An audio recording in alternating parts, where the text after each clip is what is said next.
Tapi bang, saya udah berjuangin dia mati-matian bang. Jadi gak usah ngejar-ngejar apalagi ngemis-ngemis. Please, please, please terima aku balik, please. Kalian malah jadi tolol kalau gitu. Tapi bang, saya akan bahagia bang jika punya lampu bang. Saya akan bahagia bang kalau punya 1 juta follower bang. Kenapa kita hancur ketika kehilangan sesuatu? Kenapa kita takut mencoba hal baru? Dan mengapa kita selalu menyalahkan orang lain atas kesalahan kita sendiri? Jadi, video ini saya buat untuk mendokumentasikan pemikiran saya sendiri. Meskipun begitu, tonton video ini sampai habis. Siapa tahu Anda mendapatkan manfaat dari video ini. Ikan beker.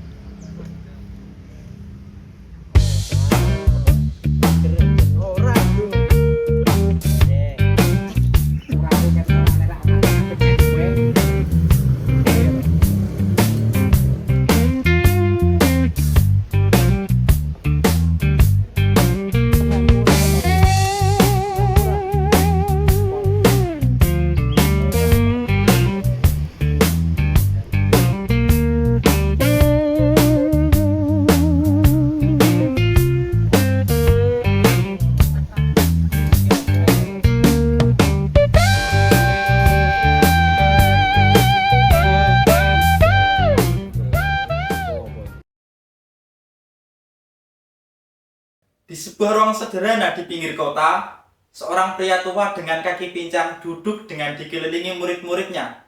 Dia bukan senator, bukan jenderal, dan dia bukan orang kaya. Namanya adalah Epictetus. Dia adalah seorang mantan budak. Kakinya pincang karena dipukuli tuannya saat masih budak. Dia tidak punya harta, tidak punya keluarga, dan tidak punya status sosial. Tapi ketika dia bicara, bangsawan Roma mendengarkan. Bahkan Kaisar Marcus Aurelius, sang penguasa dunia saat itu, membawa buku ajaran Epictetus ke medan perang dan membawanya setiap malam. Lalu mengapa itu bisa terjadi? Karena Epictetus memiliki sesuatu yang tidak dimiliki kebanyakan orang, bahkan Kaisar Roma sendiri, yaitu kebebasan sejati. Menurut Epictetus, kebebasan sejati adalah ketika seseorang merasa bebas dari ketakutan, dari keinginan yang tidak terpuaskan, dari opini orang lain, dan dari hal-hal yang di luar kendali kita. Kebebasan yang saya maksud di sini bukan membahas bebas dari penjara, bebas dari rantai atau borgol. Intinya bukan membahas kebebasan secara fisik, tapi yang saya maksud di sini adalah membahas kebebasan secara pikiran.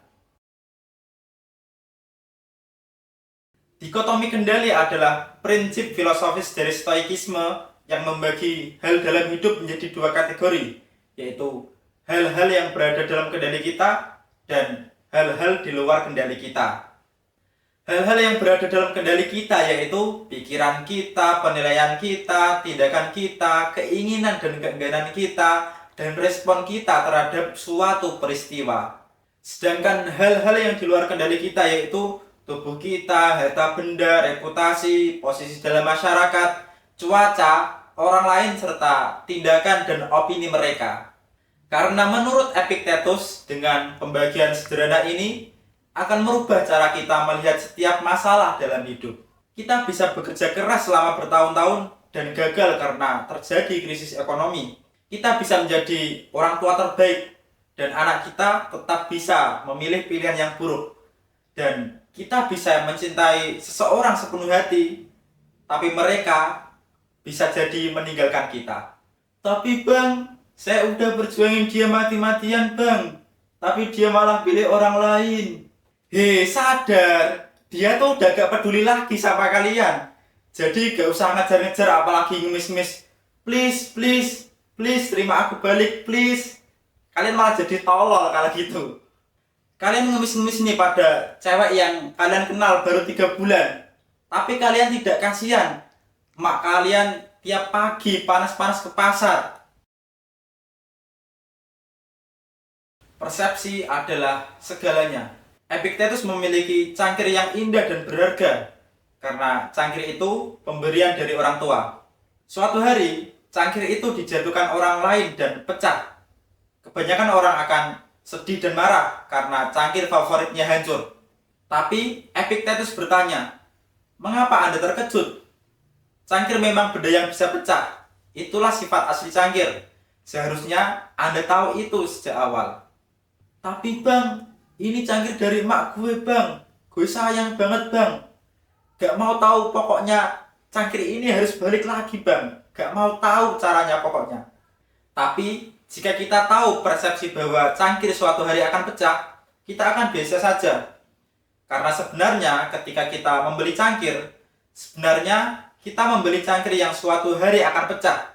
Fakta bahwa cangkir itu pecah hari ini atau tahun depan, itu tidak akan mengubah esensi cangkir tersebut.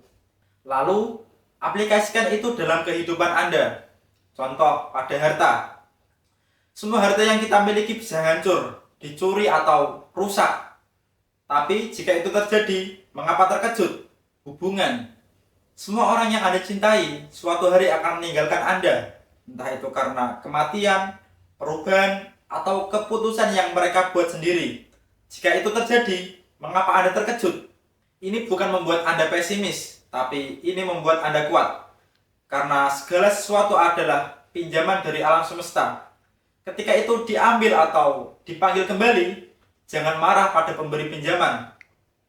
Maka, jangan katakan saya kehilangan sesuatu.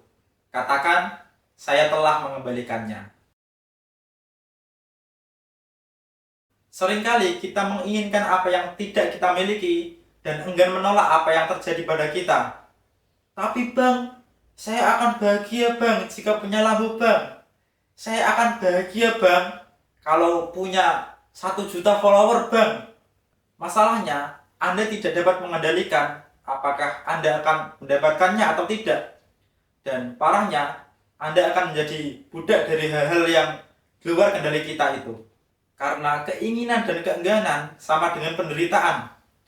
Epictetus tidak mengatakan Anda harus menghilangkan semua keinginan. Tapi Epictetus mengatakan, inginkanlah yang hanya dalam kendali Anda.